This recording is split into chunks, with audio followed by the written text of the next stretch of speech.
Salve, this is Amelia, also known as TheMartianGeek, and welcome back to another episode of Mario & Luigi Kola Kingdom Quest. In the last episode, we started on World 3, which is the desert world of this game, clearly, and we did, presumably, all the regular stages. And we could actually finish the world right now, but we have some secret levels to do. Though I actually forgot to comment on the music in this one. It seems like something I've heard before too, but I don't even know if it's a custom composition or a port or what it would be from. Point is, let's go ahead and do the secret path of Dry Ruins with Ruin Secret 1. So that would be 3 Secret 1 or 3S1 or something. Catacomb Cavern. Oh, if I ever mentioned I also really tend to like levels that... Oh, hey, more Super Mario Land enemies that use like a ruins kind of aesthetic in conjunction with the main foreground. Well, I mean... I guess this one's pretty much mostly ruins, but something like a jungle with a lot of stone blocks and other such ruin type things, or a mountain, or me jumping on Venus fire traps.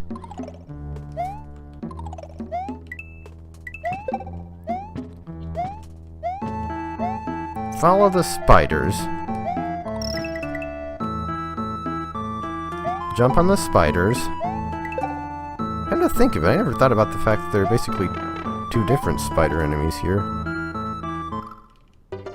Right. I think that Dry Bones needs a chiropractor. That was an interesting... interesting frame for him to freeze in. Wow. Brain fart. I wish I could check how many lives I have.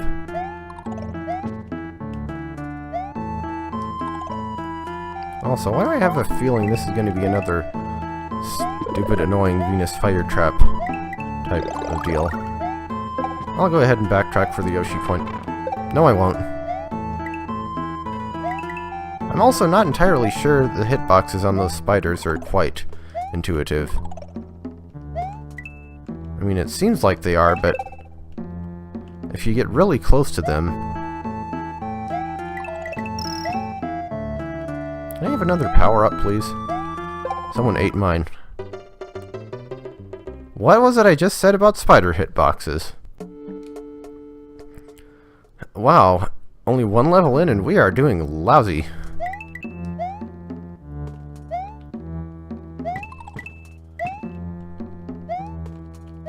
Also, can I just say it's a little bit rude to have a thing that you need to be big for before you actually get any power-ups.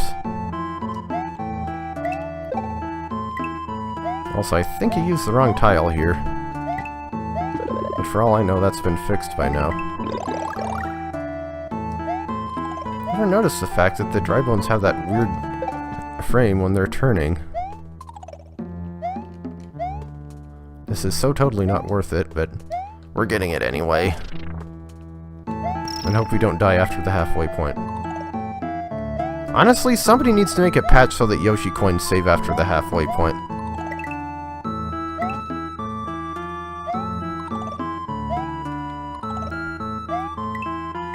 I mean, granted that was a problem with the original game too, but the original game was easier than virtually every hack of it.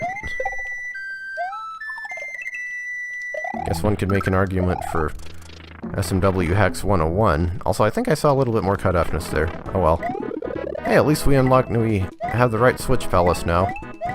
Get the secret exit straight off, and come to think of it, speaking of Switch Palaces, given this is a secret level and it has a secret exit...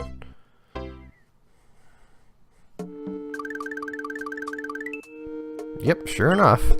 There's our missing Switch Palace. Red Switch Zone, and this looks interesting. It's certainly red. When the Switch Palaces are flooded with lava, they're all red.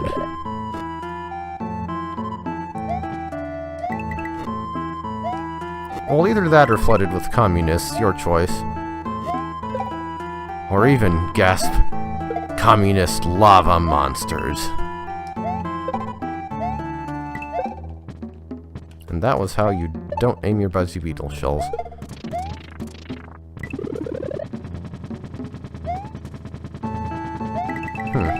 That was a little bit underwhelming, but okay, more coins. More chances to screw up. Wait, is that the first Switch Palace we've had that actually had a checkpoint?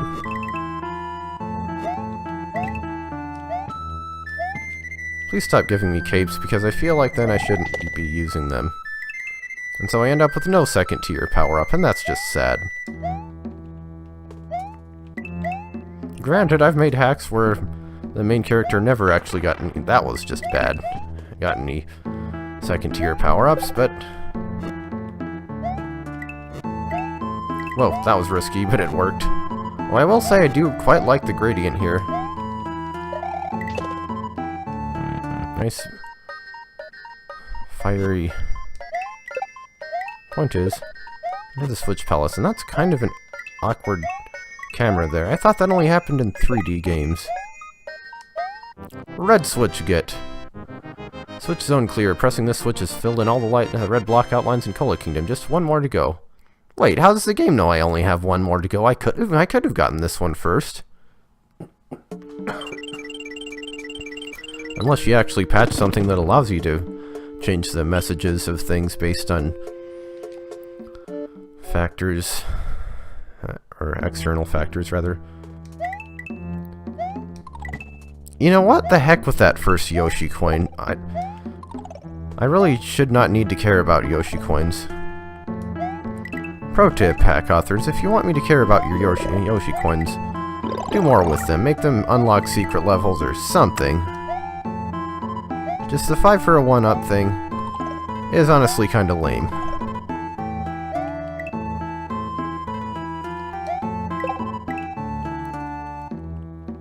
Let's see if we can actually make some progress in this level.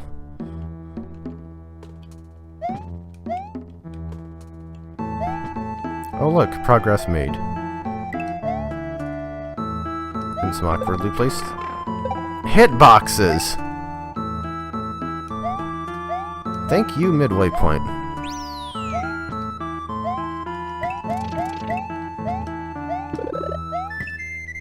I'm sure I've heard this music before too, but again, I can't think where.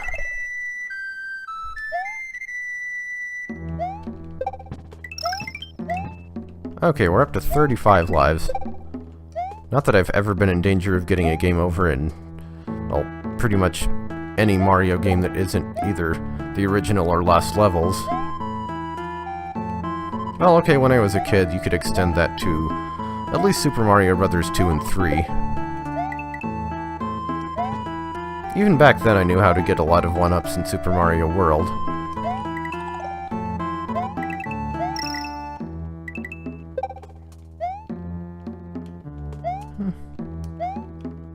I feel like this level, though, maybe needs a little bit more to vary it up. It's kinda just the same enemies and set pieces and all that, just in slightly different arrangements each time.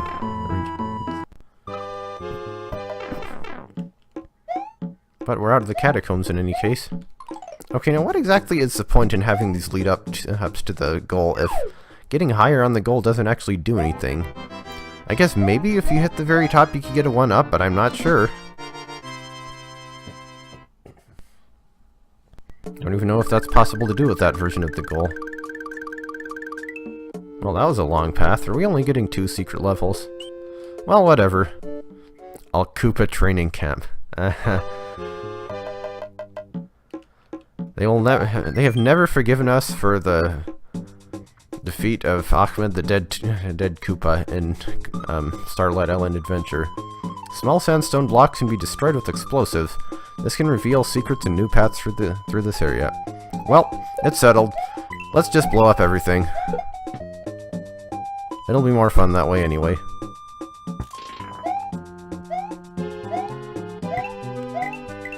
Oh hey, it's an albatross. Kind of a derpy looking one, but definitely an albatross. I don't see those get used too often either. And some Bon Koopas, I would assume they are.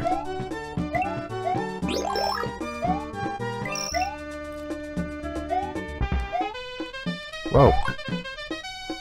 That's one thing I've always found odd about the Bob-ombs is that,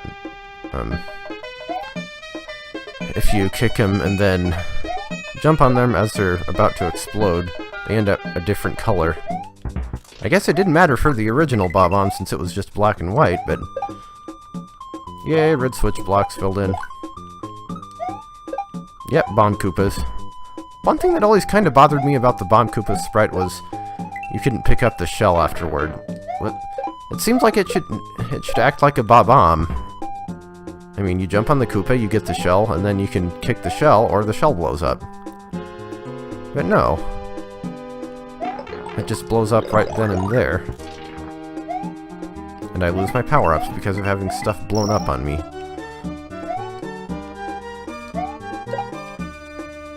Of course, these Bomb Koopas don't even drop shells. So I guess it's a little more justified there.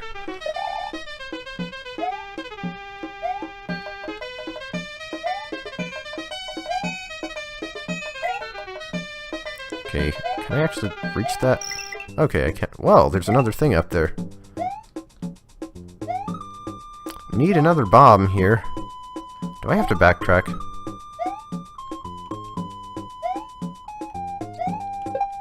Come to think of it, that's probably the albatross I'm supposed to use to get up top, too.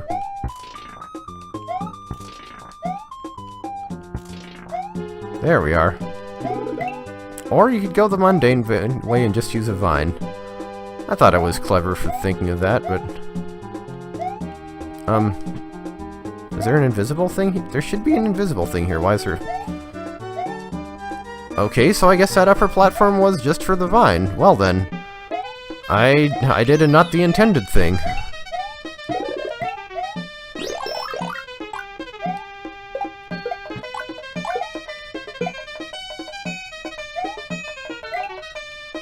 Well, yeah, see, now, a brown Bob-omb looks kind of silly, I will say.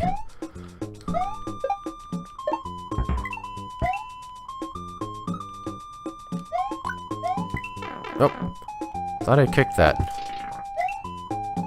Everything is exploding. Suddenly blowing everything up doesn't seem like such a good idea. Insert your own suicide bomber joke. Insert your own joke about me blowing up the... Never mind. Bomb Koopas are easier to work with than Bob-ombs anyway. Figure I was gonna get hit there.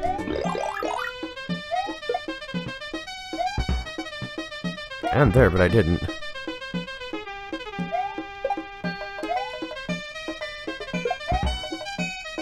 Okay, why are they not blowing up the top block there? In fact, they're not blowing up any of those. Something wrong here.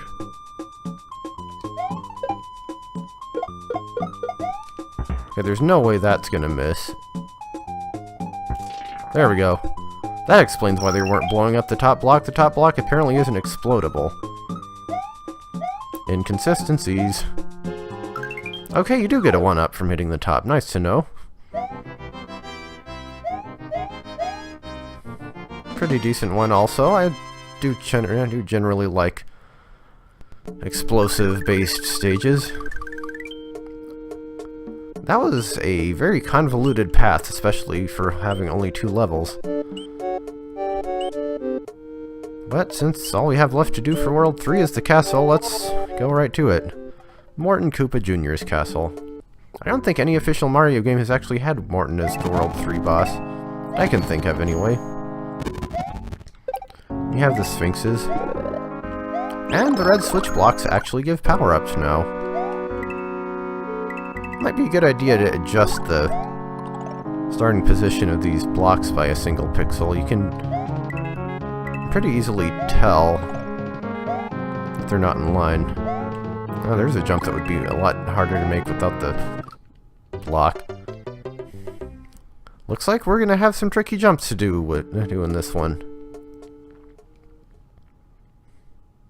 And come to think of it, that moving castle block sprite is one thing that seemed like it was underused. Well, I guess I don't know if they're underused in hacks. I've seen them often enough in these, but they weren't used that much in the original game for being such a simple sprite that really could fit in almost any castle level. I think the first time they ever showed up was in Wendy's Castle, and the only other time was in door 4 of Bowser's? Seems like an odd omission. I guess maybe they just weren't thought of for a while. I mean, they are pretty late in the sprite list. But yes, we do have a platforming-based castle. And I will try to make all of the jumps without the switch blocks. Well, door to new area. It's either vertical or layer 2 smash, or scroll. Layer 2 shenanigans this time, it looks like.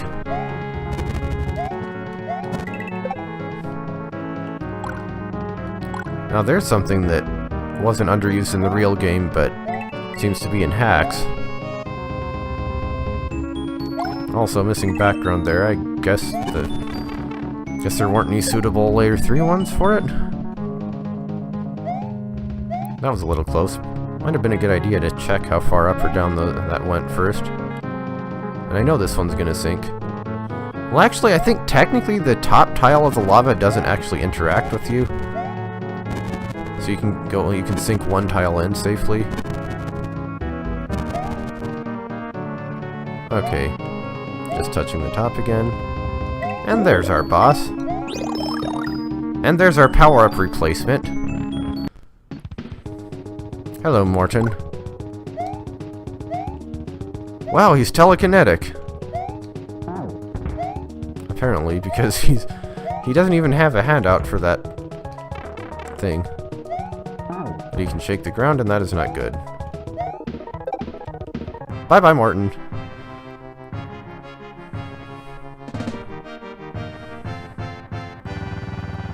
World 3 finished.